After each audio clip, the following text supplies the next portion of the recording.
right, it is Wednesday, which means it is time for Real Talk, brought to you by Capital One. Baker Mayfield, still Browns quarterback Baker Mayfield, talked to the You Never Know podcast, and he kept it real about how he's feeling as he sits in limbo.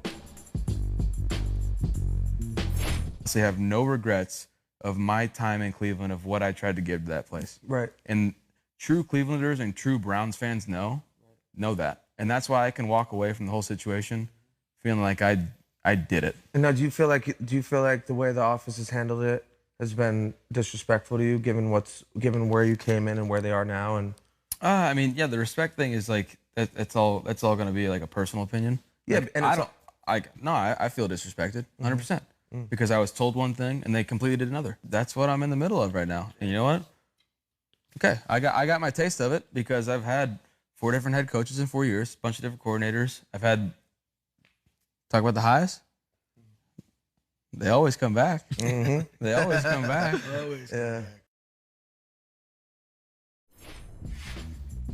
First of all, Baker Mayfield is entitled to feel how he wants to feel. Feelings aren't right or wrong, they just are. So if he feels disrespected, that's certainly his right. Emphasis on entitlement. I have no regrets.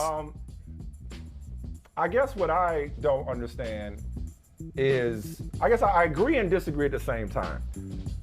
Should Baker Mayfield feel disrespected based on the inner workings and the conversations that he's had with the Browns and his status as the starting or franchise quarterback, and the entitlement that comes with being a number 1 overall pick? So you think it's your job and you don't have to earn it year in and year out, and you should have the long-term extension? Yeah, and listen, if I were him, I'd feel more than disrespected. I'd be restless as hell because he's got these golden handcuffs in the form of a fully guaranteed $18.8 million salary that's kept him in limbo. Like, I'd be going crazy right now. Hell, I could kind of relate to it. I'd be going crazy right now if I'm sitting there knowing I'm not the quarterback of this team. And I'm stuck with I'm stuck like Chuck with a team that not only doesn't want me, but has upgraded from me. But I maintain the Browns have mishandled this situation because they basically told Baker Mayfield, we want you unless we can get somebody better. We'll settle for you.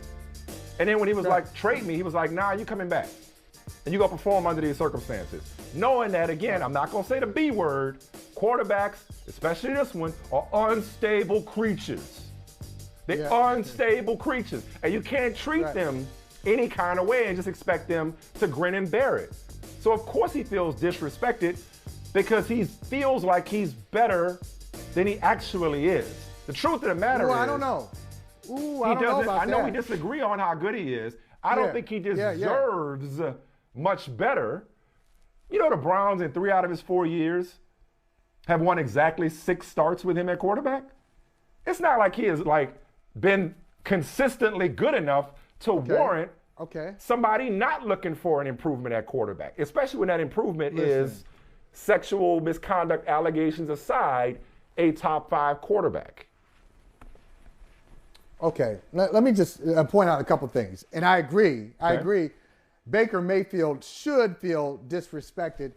And the reason I feel like, and mine. I think they did. Bro, you be caping up for Baker something serious. Because you know what? You like you some Baker Mayfield. I don't know if I go that far. But I'm going to say I can relate to what he's saying because I keep going back to the context. You said last conversation, we were talking about the Timberwolves, you said context matters for the Minnesota Timberwolves. Well, context matters for the Cleveland Browns too. He mentioned 4 head coaches, 4 coordinators, chaos. He's been hurt. The Cleveland Browns have equaled chaos for a long time. He leads them to their first playoff win first playoff appearance in a generation, first playoff win in 26 years. They get 11 wins. They beat their longtime rivals, their tormentors, really. Yeah. Not rivals, tormentors. The Pittsburgh Steelers. Yeah, there's no rivalry there. Yeah. They give him a little. He gives them some stability. They gave him some stability, and all of a sudden, relatively speaking, they can't even deal with him in an honest manner. So I think that is disrespectful. Look, you don't have to think Baker. No, they were honest. They were honest. No, they were too honest. What were they dishonest about? With him. I thought they told him, we're only gonna upgrade from you if we can get a top 5 type quarterback. I thought that's what they told him. Is there something else that I'm not aware of? They weren't straight up with him about their intentions, publicly or privately, until they had to be, until they got caught. So it's not being honest when people say, hey, I was honest with you. No, I caught you. I forced you to be honest. You were lying to me, but then when it became obvious that you were going to do something else, now you're going to admit to it. That's not honesty. That's entrapment. I forced you to say something that you weren't going to say on your own. So I understand where Baker Mayfield is. Can you blame him? But let me ask you this: Can you blame him? What? Can you let's Yes. do me a favor. Let's set aside. I noticed a bit. You blame the Browns. Okay, can we? Do me a favor though. Before you expound on why you blame the Browns. Okay. For purposes of this conversation, I would like to, as best we can, just stick to football, because you can't really talk about Deshaun Watson without talking about the 22 civil suits that he's facing for sexual assault, sexual misconduct. That's right. You can't. Right. So setting the emotions of that aside, the Browns, there's nothing that Baker Mayfield has done. Okay, so he was the quarterback on the team that won a playoff game. Great. Thanks a lot. There's nothing that he's done other than be drafted by their former general manager, John Dorsey, #1 overall. Right. There's nothing that he's done to suggest that the Browns somehow wronged him by getting Deshaun Watson, the football player. I mean, I know. Who wouldn't do that? So we don't owe you jack. I don't owe you an apology for improving my football team. And that's the point. The only thing the Browns did wrong, to me, is not recognize that this dude ain't built to handle that. Because most quarterbacks aren't. That's not an indictment of him. He's a quarterback. They're sensitive. I know. I used to be one a long time ago in high school. Okay? Yeah. So other than that, any other position, you know what they do? They upgrade. You got to compete for your job. You got to fight day in and day out to hold on to your job at any other position. So they go get Deshaun. They didn't just get anybody. They didn't get Mitchell Trubisky to go to your other favorite quarterback. Right. They went and got Deshaun Watson. They didn't bring in competition because there ain't no competition with Deshaun Watson between him and Baker Mayfield. So exactly, how can you blame the Browns? Okay, this is going to be difficult because, I like the people involved. Like, I like Andrew Berry. I like him personally. Yeah. No doubt. But we got to call this out here. We got to call it like we see it. All right, so they're going to move on from Baker Mayfield. Mm-hmm. So Baker Mayfield could have been a problem, right? They moved on from Odell Beckham Jr. He could have been a problem, but before he got hurt, he looked like one of the best players in the Super Bowl. They moved on from Jarvis Landry. He may want to come back. Like some people, at some point, it can't be everybody else. We have to. Well, it's kind of like we said about the Lakers. It's like when you keep running through coaches, it can't just be the. Yeah, well, it's the culture in Cleveland. Is it you, Kevin? Is it you, Kevin? How many quarterbacks are they up to now? Is Deshaun the 30? Is he going to be the 34th? No, it's in the 30s. 25 and 30. It's in the 30s. But it's like, can you miss on 30 quarterbacks, or do you just not know how to treat a quarterback when you get one? I get that. Is it Jimmy Haslam, Jimmy and D Haslam? Is it ownership? Is it a deeper thing? So that's why I say I do feel for Baker Mayfield, because he is part of a chaotic structure, and it's really hard to come in there and turn it around. I'm going to tell you why. I'm going to show you how hard it is. And this is going to be unfair, but I'm making a point. Who's won a playoff game more recently? Baker Mayfield or Deshaun Watson? Answer is Baker Mayfield. Right? Well, so okay, sure. The last time Baker Mayfield was in the playoffs, or the last healthy season he had, they won 11 games. The last healthy season Deshaun Watson had, he won 4 games. Led the league in passing on a 4-12 team. Yep.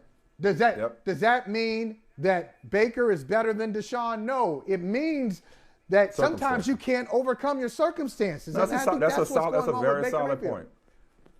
Right? That's a very solid point. He's not. No, I appreciate that was perfectly put to juxtapose the better quarterback who won 4 games the last time he played with the inferior quarterback who they won a playoff game with. So it's like, Ooh, so you said you can't. inferior.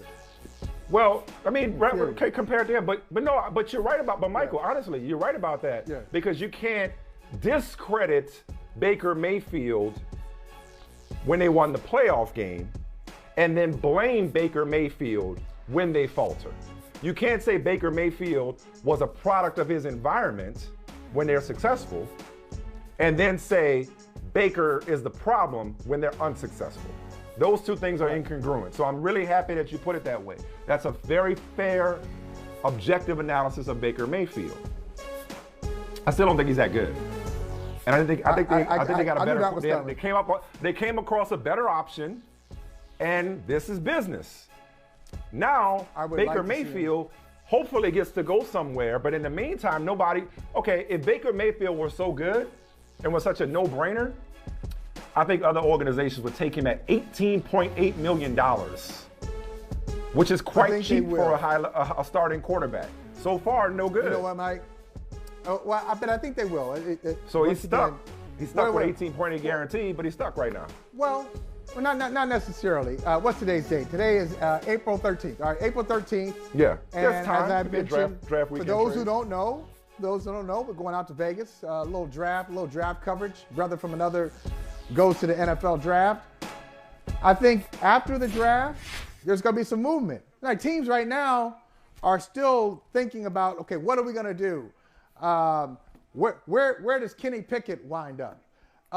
Sure. Where does Sam Howell wind up? How about Malik Willis? So like all these things. And I think after teams know what they're going to do, what they have post-draft, they'll say, all right, we got a space for Baker Mayfield, and so we'll bring him in. I think he will. And I like what he said, that he thinks Seattle is the best option for him right now. I agree. I think Seattle could be a really good fit for him, and we'll know more have many options based on at this point. Based on what Seattle does in the draft. Now, Seattle spends that top 10 pick. They got number 9, right, from Denver. They take a quarterback at number 9. Well, maybe Seattle's not a good option for you. They go maybe defense. Not. Maybe Seattle. Seattle's like, we ain't trying to like trade draft capital. We got to replenish our roster. We'll just get a quarterback next year in a better quarterback class. Because again, when it comes to Baker Mayfield, you got to poop or get off the pot with him, which is what the Browns didn't want to do. They didn't want to commit long term. He's, $18.8 million guaranteed. Last year of his contract, right? Nah, man. Like I think Baker Mayfield it belies his draft status. And that's the problem with the draft is like these dudes that get drafted high, I think the league or that team owes them something. So now you get drafted number 1 overall. Guess what, dude? You got to go somewhere and prove yourself. You don't just get to prove it on draft night. Speaking of the draft coming up, when they call your name, the work ain't done. That's when it starts. So he got to go out and reestablish himself somewhere and probably compete at a lower number than $18.8 million. That seems to be what's keeping him in Cleveland. Can I tell you though, Michael Smith, $18.8 million for quarterbacks, I know we'll talk about it coming up. That's a bargain though. That's what I'm saying. But not enough for somebody to pull a trigger on a trade. So I think more people agree with me than you that he ain't all that good. This was a good chat. This was Real Talk, brought to you by Capital One. What is in your wallet? Hey, thanks for watching Brother from Another on YouTube. Make sure you hit subscribe before you leave, and be sure to watch us 3 to 5 p.m. Eastern Time on Peacock. Appreciate you.